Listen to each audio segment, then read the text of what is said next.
All right, how's it going, everybody? I am here today to bring you my WWE Survivor Series 2016 review. I know this is a couple days late. I've just been busy since Sunday night, but of course, want to come on here and give you my thoughts on the pay-per-view. Now, overall, I thought that this show was, I thought it was a good show based on the in-ring work because honestly, I didn't see one bad match on this card. I feel like the in-ring work was good to great in the sense of the 5-on-5 men's traditional Survivor Series elimination match. But there were some booking decisions on the show that I just did not like. There was a couple that pissed me off. But overall, I did think that this was a good show. I sat through it.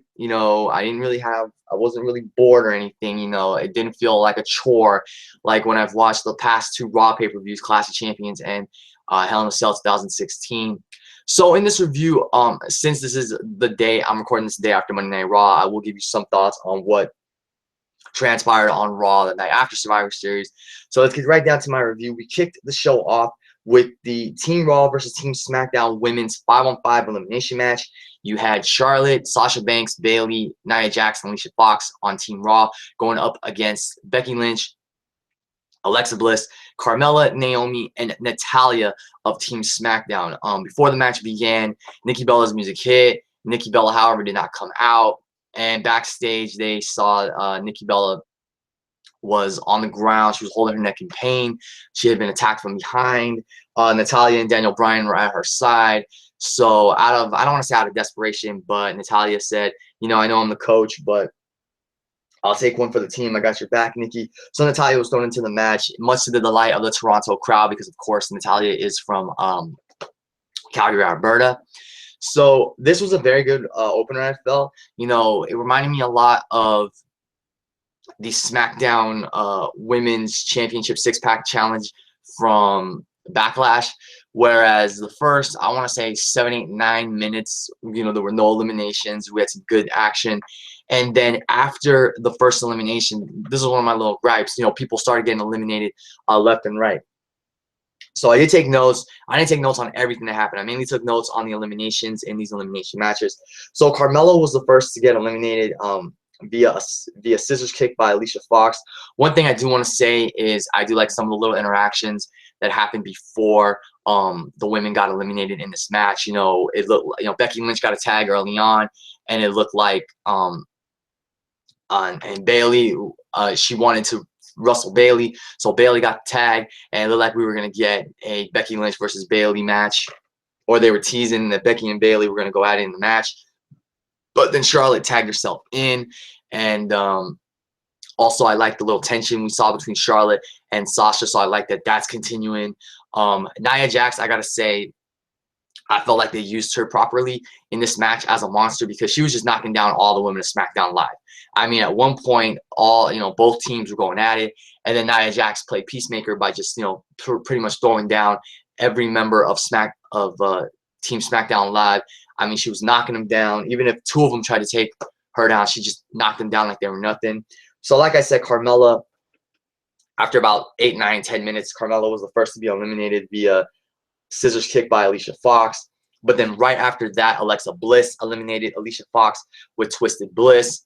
Naomi took it to to Nia Jax for a little bit.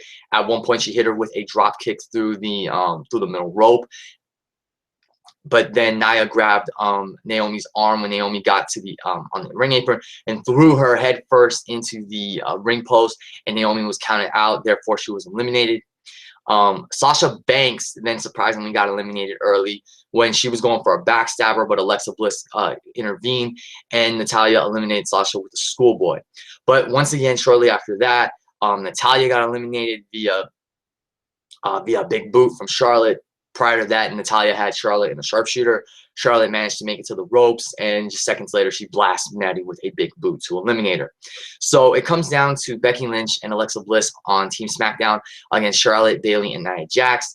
Becky eventually makes Nia Jax tap out to disarm her. I know there were people on here that said that was a pretty stupid decision. They should have had Nia, since they were building her up like a monster, get counted out or maybe DQ'd for just mauling the other members of Team SmackDown. But after that, Charlotte eliminated Alexa Bliss, I believe, with another big boot. So it came down to 3/4 of a horsewoman in this match, Bayley and Charlotte versus Becky. Becky had some good offense. She hit a Bexplex on Charlotte and then a Bexplex on Bayley. She went for the disarm her on Bayley, and Bayley got to the ropes. And then, okay, this was a cool ending, although I was rooting for the SmackDown women to win. So Bayley gets to the ropes. Becky's trying to pull her from the ropes to get her back into disarm her. As she pulls her, Bayley gets her arms around Becky and scores with a Bayley to belly to eliminate Becky. And Charlotte and Bayley are your sole survivors for Team Raw. So like I said, guys, I thought this was a very good opener. I give it 3.5 stars.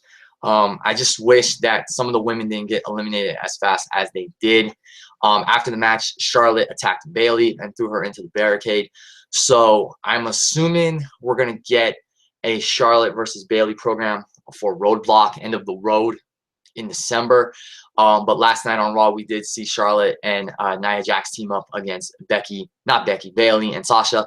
Sasha did make Charlotte tap out to the bank statement. So Sasha gets a Women's Championship rematch next week on Raw in Charlotte, North Carolina, Charlotte's hometown.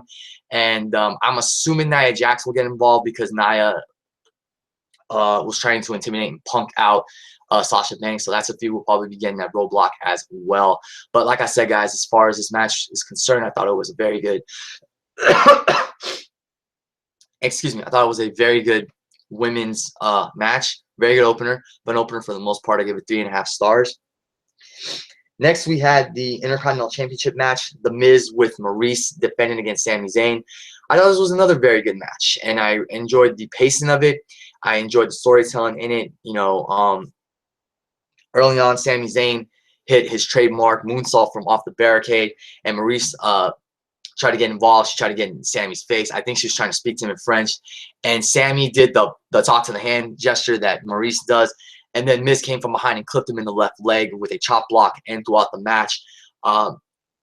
Excuse me. Miz was working on Sami Zayn's injured left leg. So I like that continuity, or not continuity, but I like that storytelling. I like what was going on. Once again, I feel like The Miz had another very good match.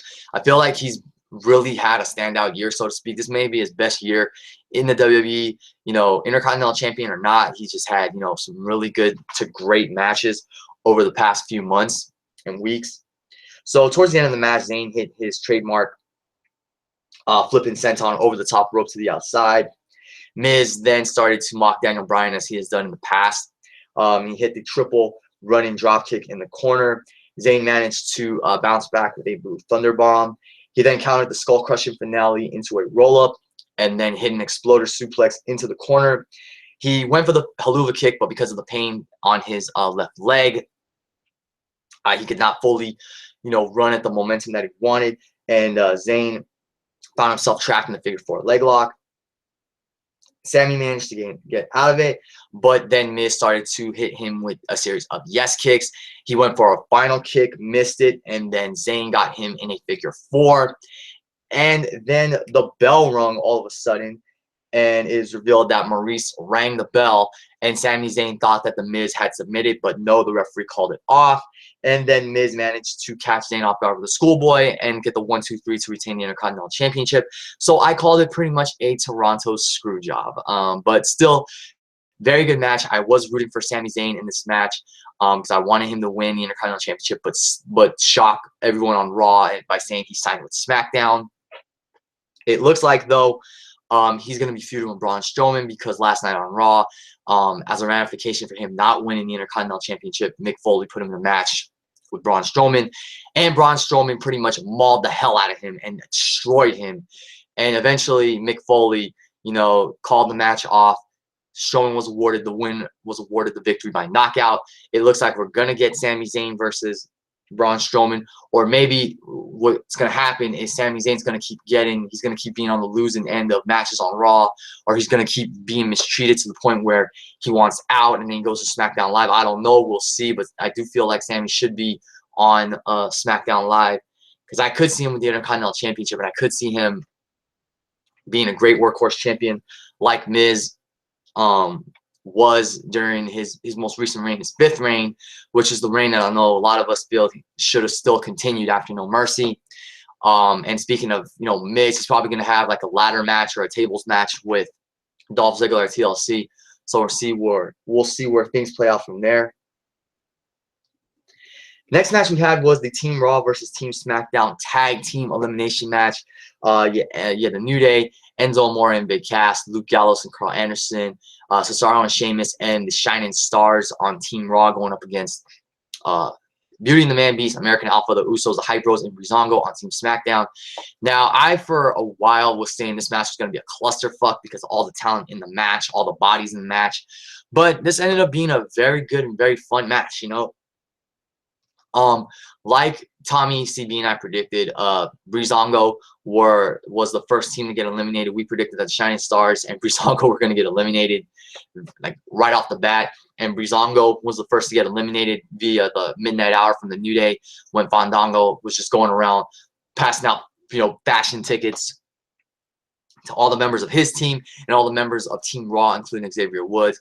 And then he walks right into the midnight hour from the New Day. So Breezango was the first team eliminated. But then came one of the biggest shockers of the night in regards to eliminations, because just seconds after Breezango's eliminated, Kofi Kingston takes a super kick from one of the Usos, and the New Day is eliminated. And I was shocked, but I marked out because I said, you know what, how funny would it be if the New Day actually got eliminated early on, or if they were the first team eliminated. So the New Day got eliminated via a super kick from, again, I can't tell which Uso it was because now they're they were wearing the Team SmackDown shirts. So yeah, New Day got eliminated shortly after that. And then as was the case with the women's elimination match, teams just started getting eliminated left and right. Gallows and Anderson eliminated Zack Ryder with the Magic Killer. American Alpha then eliminated the Shining Stars with, Primo from the Shining Stars with this nice electric chair bulldog, which I would like to see American Alpha use that move more often, maybe as a surprise finisher along with Grand Amplitude. Jason Jordan then did the sick belly-to-belly suplex where he sent Chad Gable over the top rope onto a bunch of guys on the outside. So I think a majority of them were Team Raw guys.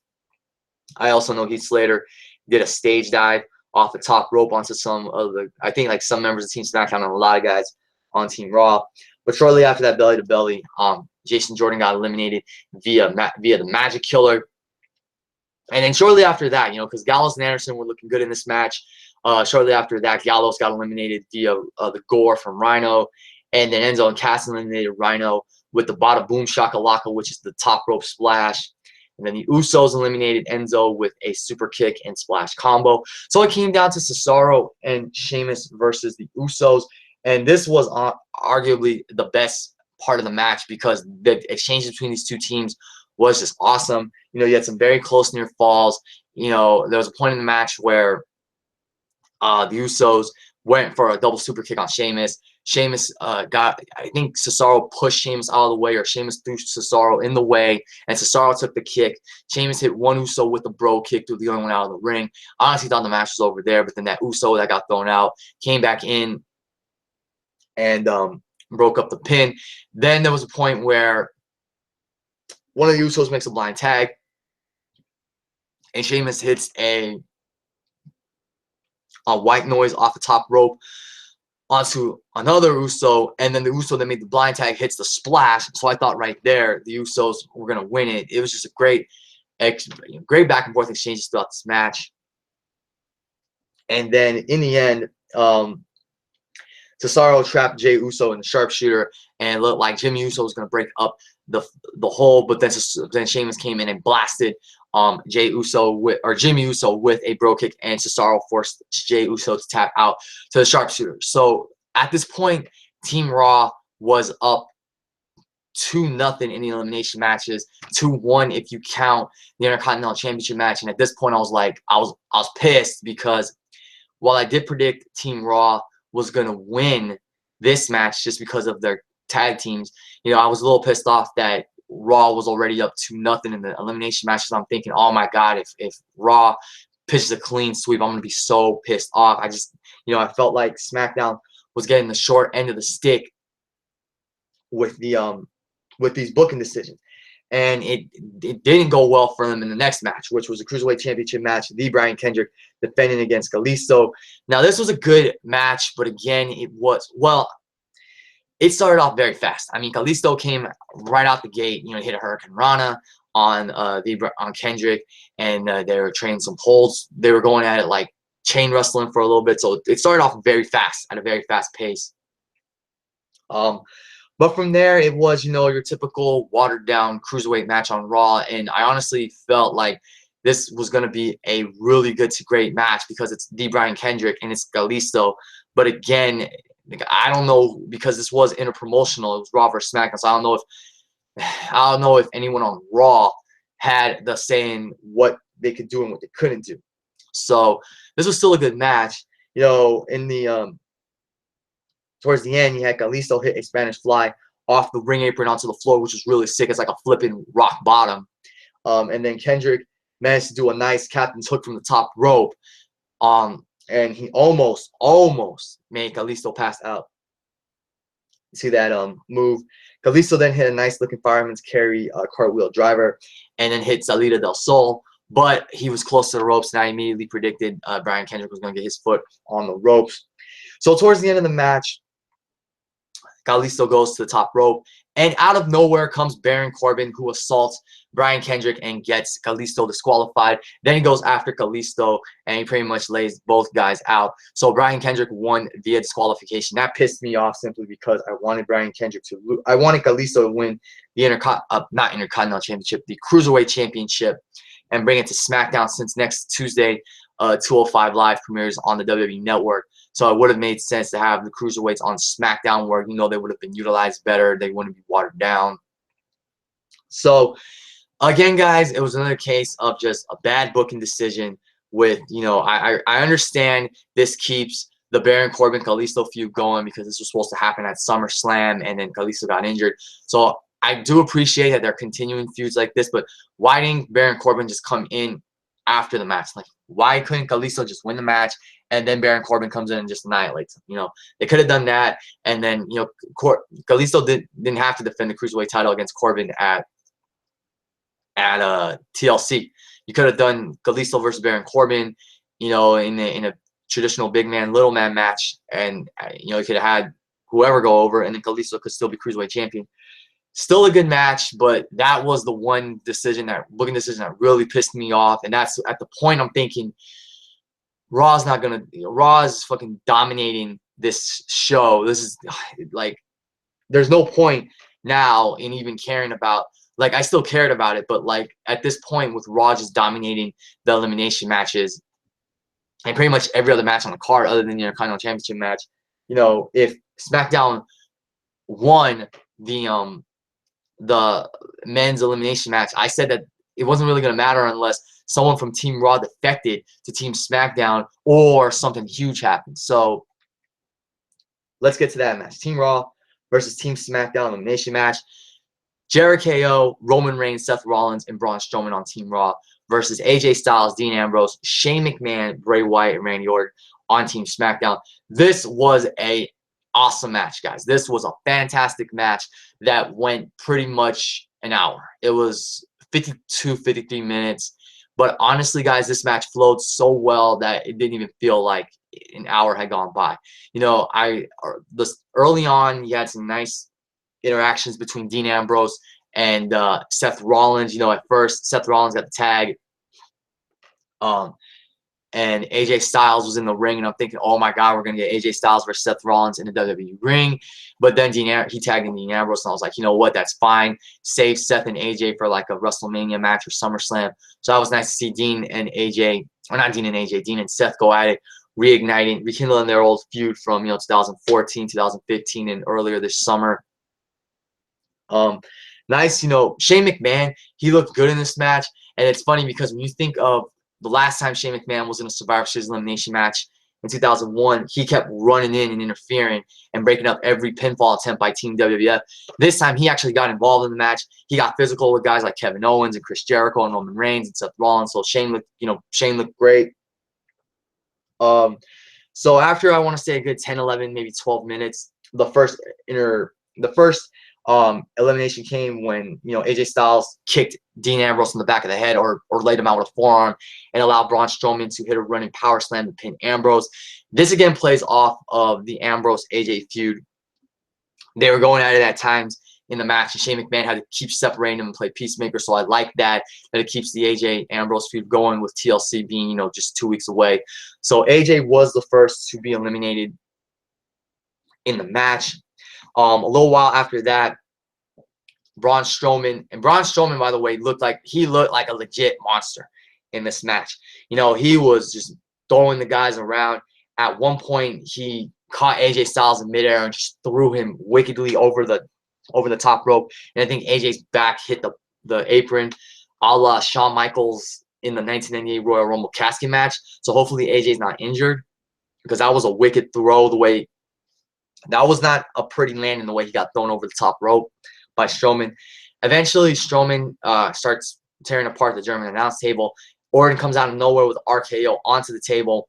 Orton helps put Strowman in on the German announce table, and Shane puts Strowman through the table with the leap of faith diving elbow.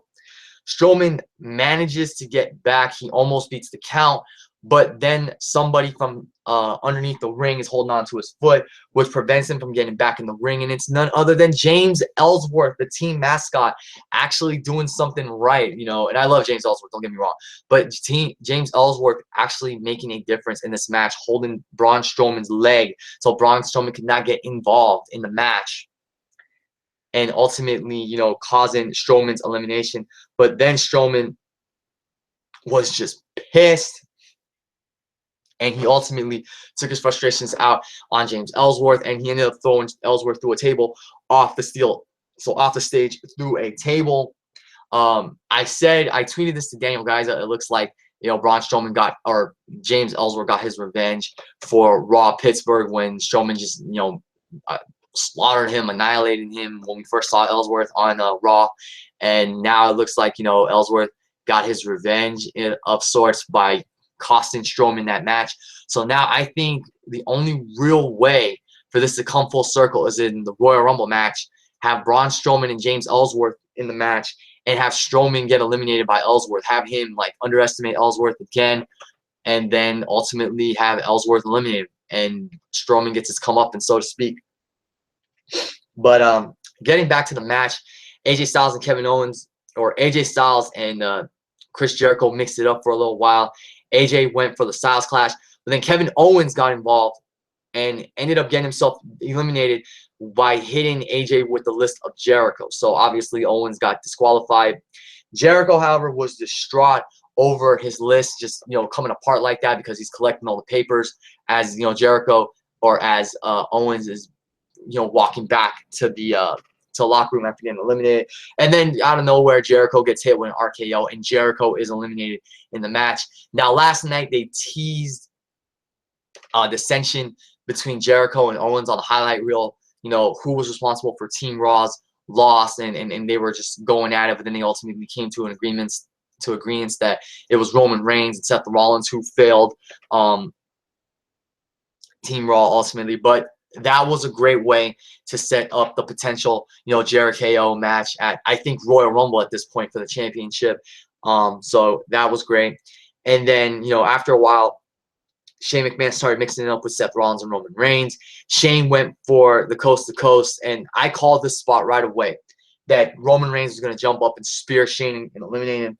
And that's pretty much what happened. However, Roman Reigns looked like he was off by a few seconds, and what happened was he hit the spear, but I think he butted heads with Shane inadvertently, and the landing was not a good landing. It was somewhat of an ugly landing, and I think it ended up knocking Shane out, because Roman then covered Shane, but Shane had his shoulder up, so the referee was counting 1, 2, and then he stopped, and he looked over at Shane, and there was a close-up shot of Shane's eyes. He looked like he was knocked out. You know, his eyes were glazed over. So Shane was eliminated via knockout. You know, the referee just said he can't go on. They did report that Shane McMahon was legit hurt. Hopefully it's nothing severe. Randy Orton, you know, kudos to him for doing this. I didn't see this I didn't catch this, but I saw this online. I was reading reports. Randy Orton went over to comfort one of Shane McMahon's sons to let him know that he was okay. They were going to check on him. So kudos to Randy Orton for doing that. So it ultimately comes down to AJ Styles, Randy Orton, and Bray Wyatt versus Roman Reigns and Seth Rollins. So it turns into a wild brawl after Shane's elimination, and then Dean Ambrose returns and starts going at it with AJ Styles. Now, Dean Ambrose can't be disqualified because he's already eliminated.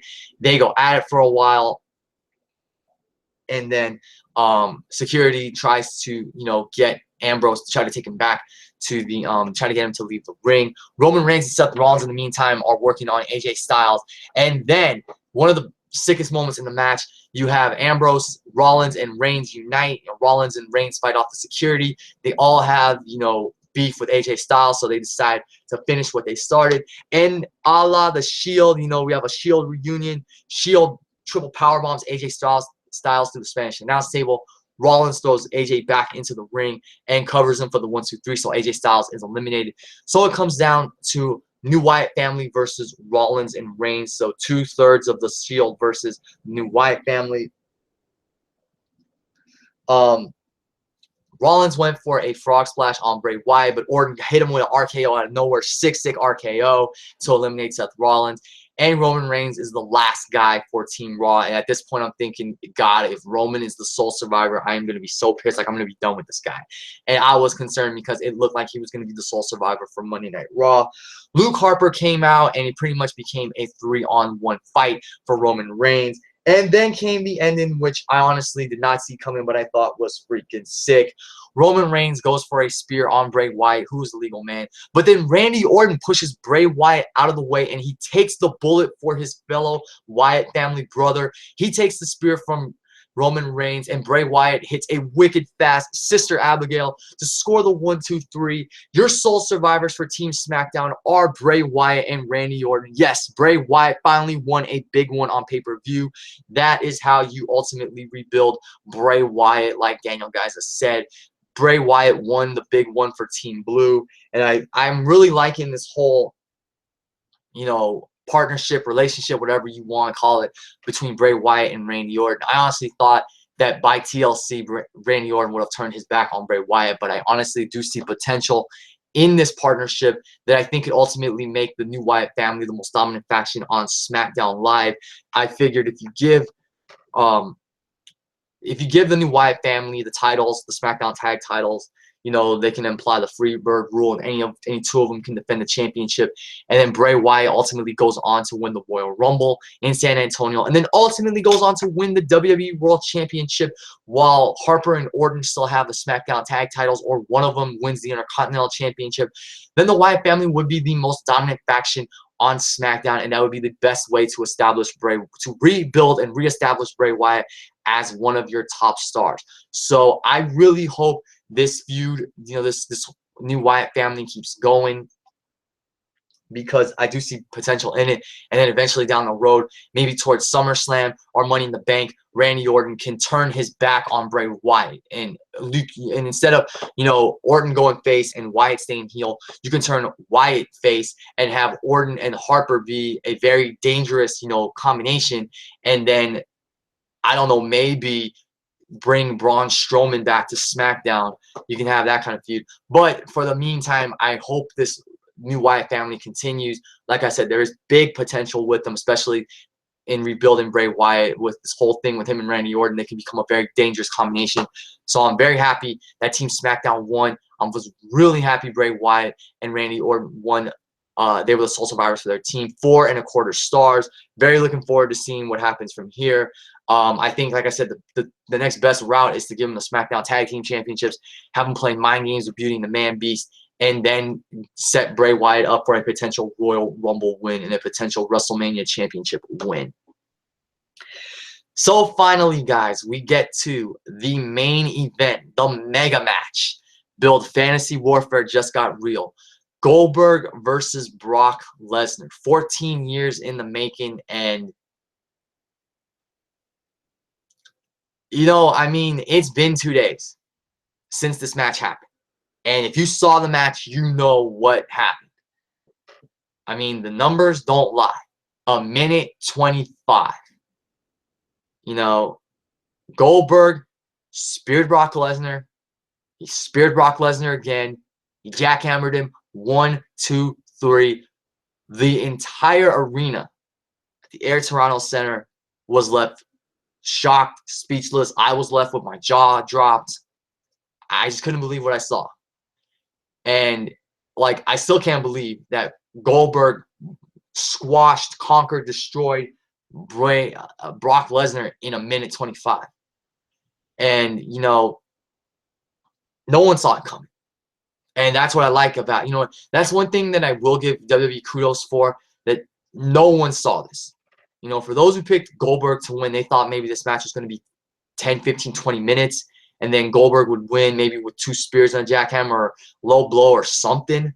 You know, there were some people who thought Shane McMahon was going to get involved. Well, obviously he wasn't going to get involved. He got knocked out the way he did in the elimination match. But nobody expected that that Goldberg was going to beat Brock Lesnar in under 2 minutes. I mean, the biggest complaint that a lot of people have with this match is the fact that Brock, who was built up as a monster for 3 straight years, you know, he broke the streak. He murdered John Cena at SummerSlam. He was murdering guys left and right, whether he was beating Dean Ambrose, Roman Reigns, Seth Rollins, you know, it didn't matter who Brock Lesnar went through. He was just destroying guys left and right. And then you just have him lose in under 2 minutes to Goldberg, who hasn't wrestled in 12 years. You know, like, I was honestly shocked. And I was like, what the hell, man? Like, what in the hell was that all about? Like, I was shocked.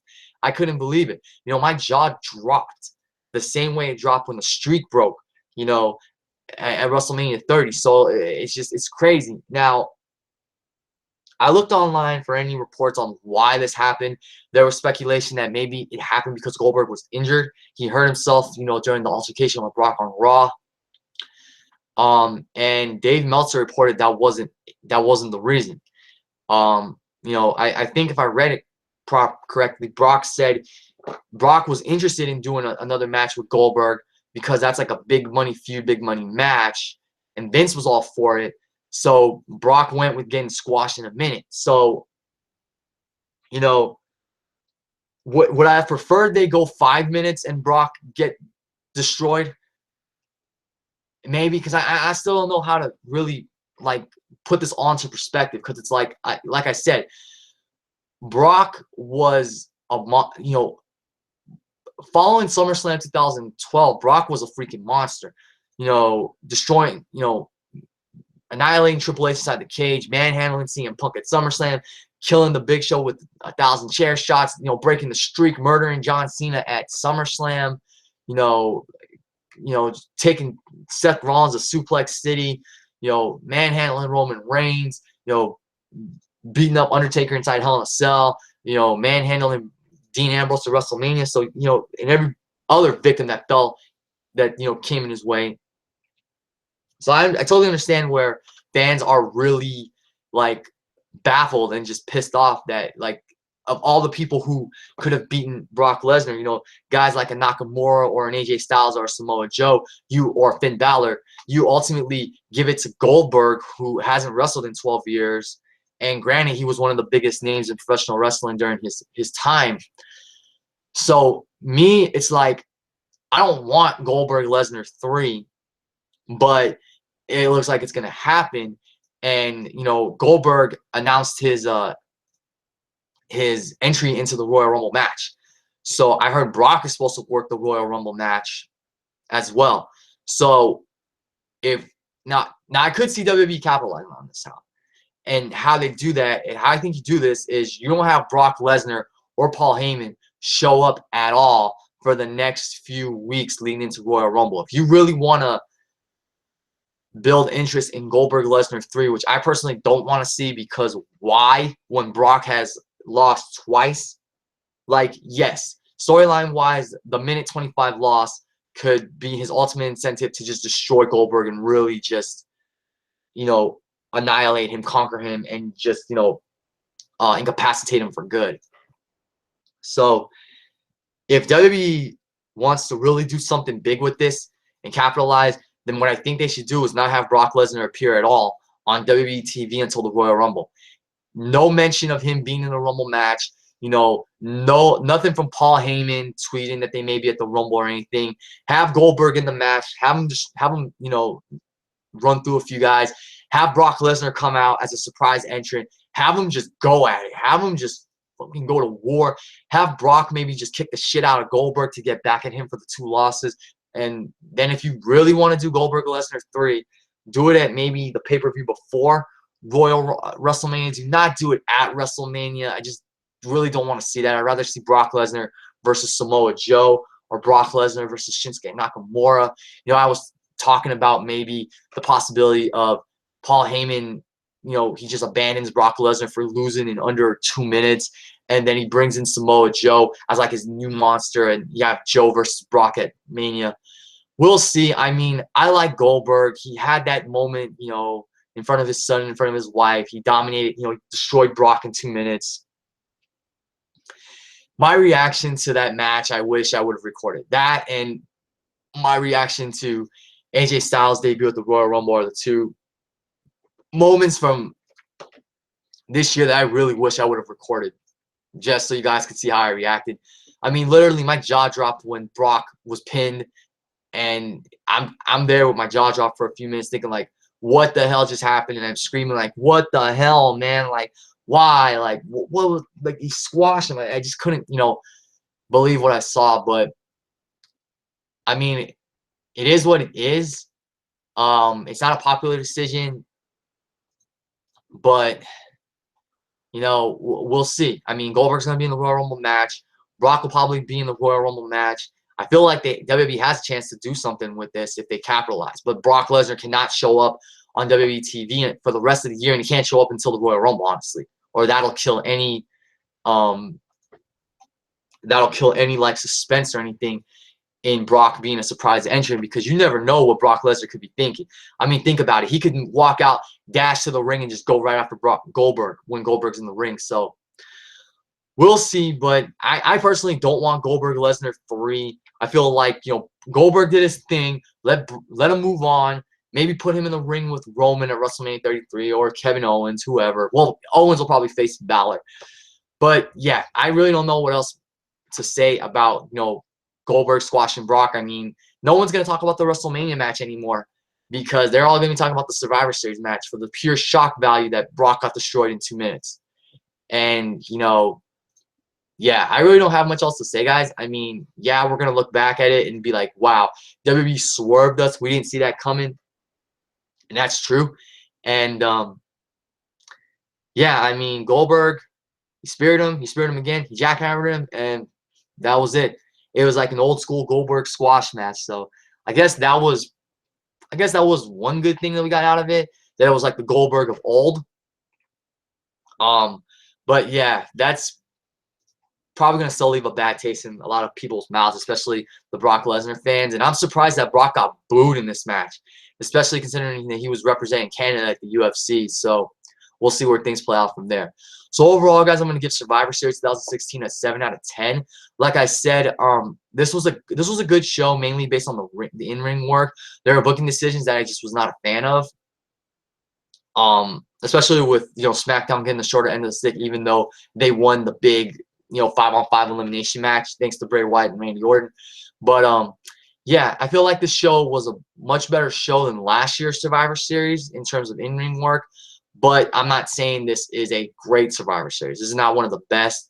I definitely wouldn't go back and rewatch the show. I probably only would rewatch the Raw versus SmackDown men's elimination match and also Goldberg versus Brock just to see that shock value all over again.